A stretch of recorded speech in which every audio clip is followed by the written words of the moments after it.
acclamation bien nourrie pour lui, s'il vous plaît. Vous avez devant vous le gagnant de la première voiture de Move Africa Togo. La société de téléphonie mobile Move Africa Togo a procédé à la remise des lots mis en jeu à travers Promo Move Conso. Ce jeudi, la première voiture a été enlevée par M. Molé Mekomi avec plus de 270 000 points cumulés. Je suis très content, très ému. Au début, non, mais avec le temps, quand on m'envoyait les questions, les points, tout ça, là, bon, à un moment donné, j'ai cru et j'ai avancé. Je suis très heureux aujourd'hui de gagner la voiture. Merci à Move Africa de m'avoir fait propriétaire d'une très belle voiture ce soir. Hormis la voiture, d'autres participants au jeu ont aussi gagné d'autres lots, et ceci selon le nombre total de points cumulés. Je suis très contente parce que je ne m'attendais pas à ça. Moi, lorsque j'ai quitté à la maison, je me disais que c'était de l'arnaque, mais ma maman m'a encouragé de venir voir si j'allais récupérer quelque chose ou pas. Donc lorsque je suis venue, j'ai pris Pocket Wi-Fi. Je suis vraiment contente. Merci à Move Africa pour les cadeaux. Je dirais de ne pas hésiter à jouer, d'avoir la confiance à Move Africa, c'est tout. Move Africa Togo n'a pas seulement donné la joie à ses abonnés, il en a aussi ressenti à travers cette remise de lot. Move Africa Togo continue par faire des heureux gagnants et ce soir, nous-mêmes, nous sommes d'abord heureux d'avoir fait 16 heureux gagnants qui sont venus prendre leur lot aujourd'hui. Nous avons eu des gagnants de lot journalier, de lot hebdomadaire pour ceux qui étaient présents bien sûr. Et nous avons eu la joie de donner la première voiture de la Promo Conso 2024 qui est partie avec cette splendide voiture qui est derrière moi ici. Pour le moment, nous annonçons juste que le jeu continue et nous prions toutes les personnes qui ne sont pas encore intégrées dans ce jeu-là de bien vouloir taper le code étoile 5050 dièse ou bien d'envoyer Move par SMS au numéro court 5050 dièse pour pouvoir cumuler le maximum de points en faisant soit le quiz ou bien la consommation et pouvoir partir avec d'autres lots que nous avons encore à disposition. Nous avons des pockets, des box Wi-Fi, des bons d'achat, des bons de consommation, nous avons des réfrigérateurs, nous avons des motos, nous avons des iPhone 15, nous avons aussi la deuxième voiture qui est toujours exposée, qui attend son preneur. Le jeu est basé sur un principe de cumul de points en consommation ou en quiz. Un tirage aléatoire est fait pour sélectionner les heureux gagnants. À ce jour, plus de 200 participants ont déjà été primés à travers tout le pays. Le port de Lomé semble perdre son emprise sur les pays de l'Hinterland, surtout les pays de l'Alliance des États du Sahel, AES. Malgré les réformes constamment introduites dans l'administration du port, quelques dispositions indisposent cependant les opérateurs économiques étrangers. Aujourd'hui, le port de Lomé n'est plus le seul à desservir les pays de l'AES. Le port de Tema et celui de Cotonou sont en train de ravir la vedette au port de Lomé. Selon les opérateurs économiques des pays de l'Hinterland, la lenteur dans le positionnement des conteneurs, l'encombrement des quais jugés trop exigus, la difficulté dans l'enlèvement des conteneurs en souffrance sont entre autres les raisons évoquées pour se détourner du port de Lomé.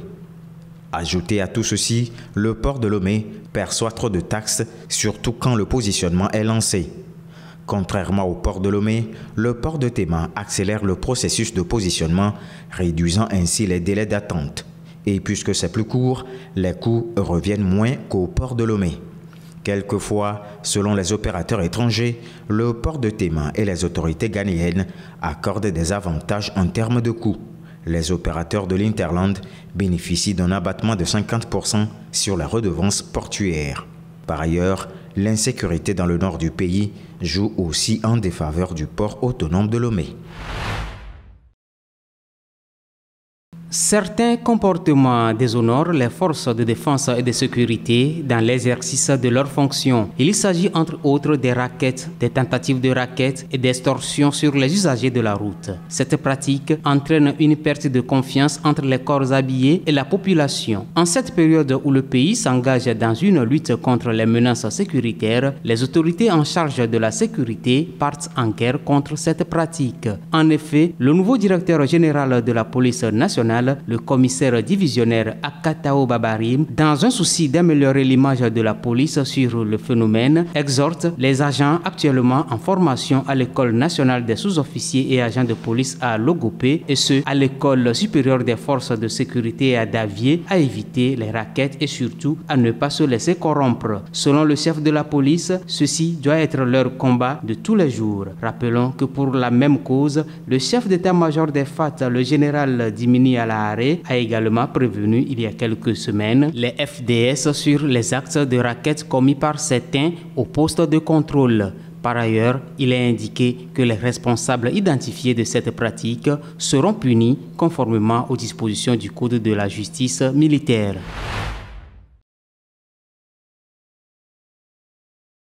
Encore une nouvelle série de délestages au Togo.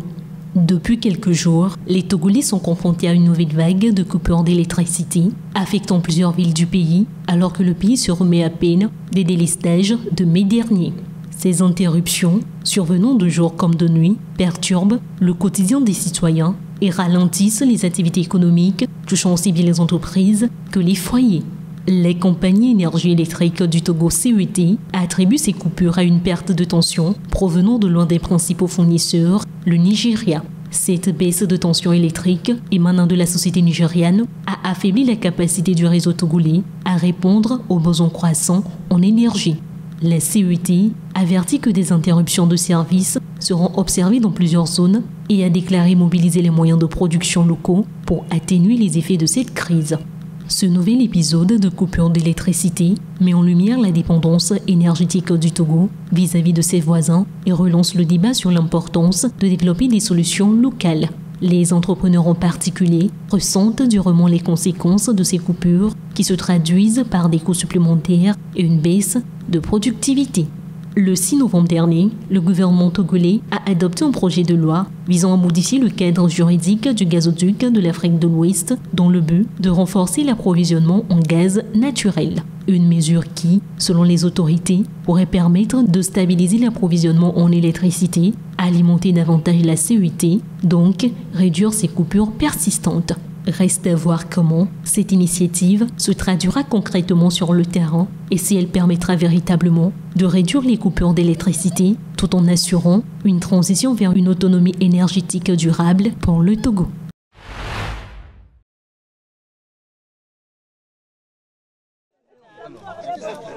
Des volontaires de l'association Energia au Mali participent à une opération de reboisement dans la forêt de Zamblara menacée de disparition dans la région de Sissako. Au cours des 3 dernières décennies, près de 20 000 km² de forêt ont disparu au Mali, selon l'association environnementale TruAid, alors que le pays fait face à la désertification. La déforestation au Mali, elle est très importante parce qu'il faut se dire la vérité. Le bois de chauffe constitue essentiellement le bois qui permet de faire la cuisson au niveau du Mali et c'est pour ça qu'il est urgent encore de s'occuper de la gestion et de la protection de la nature parce que les forêts sont en train d'être coupées pour essentiellement le bois de chauffe et le bois de cuisine. Au Mali, les forêts sont notamment victimes de l'action de l'homme, la majeure partie du pays dépendant du bois de chauffage pour cuisiner.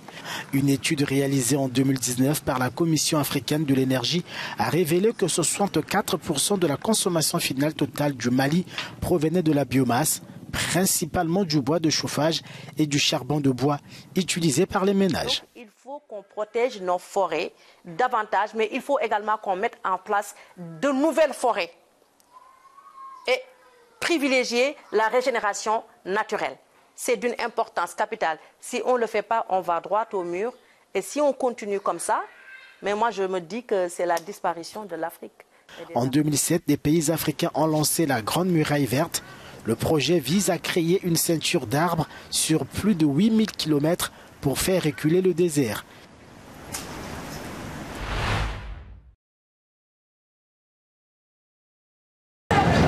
Pour la coalition Samsa Kadou, la campagne s'est déroulée dans un climat de tension avec l'incendie de son QG le 28 octobre et de nombreux heurts à travers le pays. Mais à quelques jours du scrutin, les militants sont de sortie pour appeler à la mobilisation. Ils ont un bon programme. ils ont eu leur voix pour maintenir la stabilité du pays. Ce qui m'attire le plus, c'est qu'ils font l'accent, ils ont mis l'accent sur la jeunesse et nous savons tous que la jeunesse mérite de se sentir sénégalaise. Samsa Kadou respecte ta parole en Wolof est mené par le maire de Dakar, Barthélémy Dias, et rassemble plusieurs figures de l'opposition comme Bougane Gueye Dany. Selon lui, la priorité est d'empêcher le parti présidentiel PASTEF d'obtenir tous les pouvoirs. L'objectif, c'est d'avoir la majorité absolue à l'Assemblée nationale, d'imposer la cohabitation et du coup, nous aurons à rectifier cette trajectoire tortueuse que le pays a pris depuis, disons, 8 mois. Un objectif partagé par Takuwalou, la coalition menée par l'ancien président Macky Sall et qui réunit son parti l'APR et le PDS d'Abdoulaye Karim Wade. Mardi, en conférence de presse, son porte-parole a dénoncé les dérives du parti au pouvoir. Notre pays vit une des séquences les plus sombres de son histoire. Takuwalou espère arriver en tête dimanche, mais l'absence de Macky Sall, qui a adressé depuis le Maroc une lettre ouverte à ses sympathisants, a pesé sur la campagne. Il est vrai qu'on aurait souhaité que Macky Sall, le président de notre parti, la tête de liste, fût présent à nos côtés en toutes circonstances, mais il a été présent. Il a exprimé une question importante, c'est-à-dire sa vision, le sens de son engagement. Troisième grande coalition d'opposition à se présenter, Jam ak Njariñ, paix et service en Wolof, menée par l'ancien Premier ministre Amadou Ba, arrivé deuxième à l'élection présidentielle de mars, et soutenue par plusieurs partis de gauche comme le Parti socialiste. La coalition met en avant l'expérience d'Amadou Ba et de ses colistiers. Aujourd'hui, vous avez vu que les notations du Sénégal sur ses performances économiques ont reculé de 10 ans. Vous avez vu aujourd'hui que le budget du Sénégal ne peut pas être bouclé pour ces 3 derniers mois de l'année. Vous avez vu que les bailleurs de fonds ont rompu avec le Sénégal. Aujourd'hui, Amadou Ba apparaît comme une alternative crédible. Les gens qui avaient manqué de voter pour lui semblent le regretter. Si les 3 coalitions présentent des listes nationales distinctes, elles ont conclu des alliances dans certains départements comme à Dakar. En tout, 41 listes sont en lice pour 165 sièges à l'Assemblée nationale.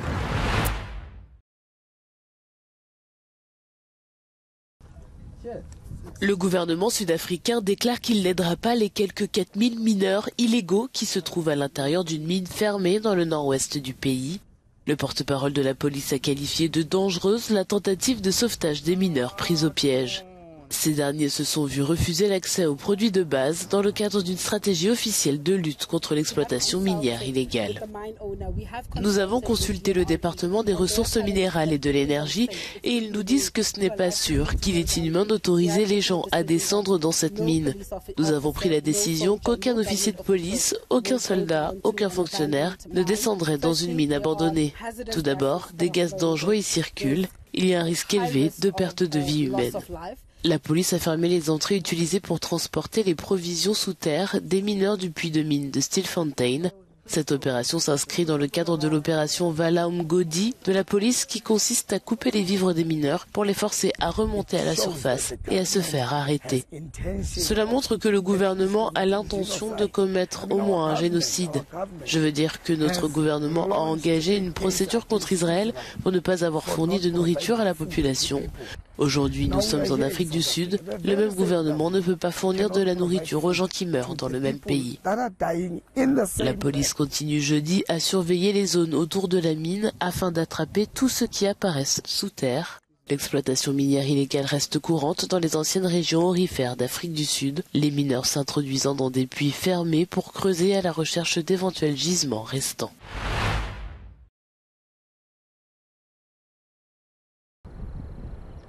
À la COP29, la voix de l'Afrique s'élève à nouveau pour exiger justice climatique et réparation. À Bakou, les discussions se concentrent sur la mise en œuvre du Fonds pour pertes et dommages, un mécanisme crucial pour les pays vulnérables. Nous voulons que ceux qui polluent prennent en charge le coût de l'assainissement, de l'atténuation et de l'adaptation, car ils ont tiré profit de leurs activités polluantes. La pollution est un produit de la production. Ceux qui en bénéficient doivent aussi assumer les coûts environnementaux. Les services doivent intégrer dans leur coût le prix réel de la production, y compris l'impact écologique. C'est le pollueur qui doit supporter ce coût. C'est ce que nous défendons. Au-delà de la compensation, les représentants africains demandent des normes claires pour réguler les marchés internationaux du carbone et garantir l'efficacité des mécanismes climatiques. Ce que j'attends, c'est que l'on accepte ou mette en œuvre l'article 6. Avons-nous des normes et procédures claires pour réguler les marchés internationaux du carbone? L'autre accord que nous attendons est la mise en place d'un fonds pour les pertes et dommages pleinement opérationnel, avec des critères précis qui concernent le montant ainsi que les conditions d'accès et de décaissement de ces fonds. Les militants climatiques appellent à une transition juste et financée des énergies fossiles vers des systèmes renouvelables, une revendication qui place la responsabilité des pays riches au cœur des négociations.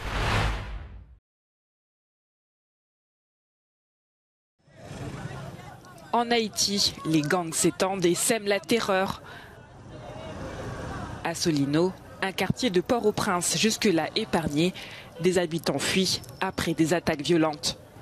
Une mère de famille déplacée raconte ce qu'elle a perdu et exprime son incertitude face à l'avenir. Ma maison a été incendiée. Voici tout ce que j'ai pu sauver. J'ai juste payé pour mes enfants. C'est tout ce que j'ai pu sauver. La violence à Solino reflète un chaos plus large. Depuis le renvoi du Premier ministre par intérim, des gangs comme Vive Ansam profitent de l'instabilité pour s'emparer de nouveaux territoires. Les familles fuient, laissant tout derrière elles, souvent pour trouver des abris précaires. Même l'aéroport principal n'est pas épargné. Des tirs lundi ont touché plusieurs avions et blessé une hôtesse de l'air. Je n'en peux plus. J'ai 5 enfants avec moi. Je cours et je ne sais pas où aller. Les bandits nous poursuivent et je ne peux plus rester. Ils ont tiré sur nos voisins et nous sommes forcés de fuir. Les Nations Unies estiment que 85% de Port-au-Prince est sous contrôle des gangs. En une seule journée, 20 affrontements armés ont été enregistrés. Depuis 2016, aucune élection n'a eu lieu en Haïti. Le pays restant pris entre chaos politique et insécurité croissante.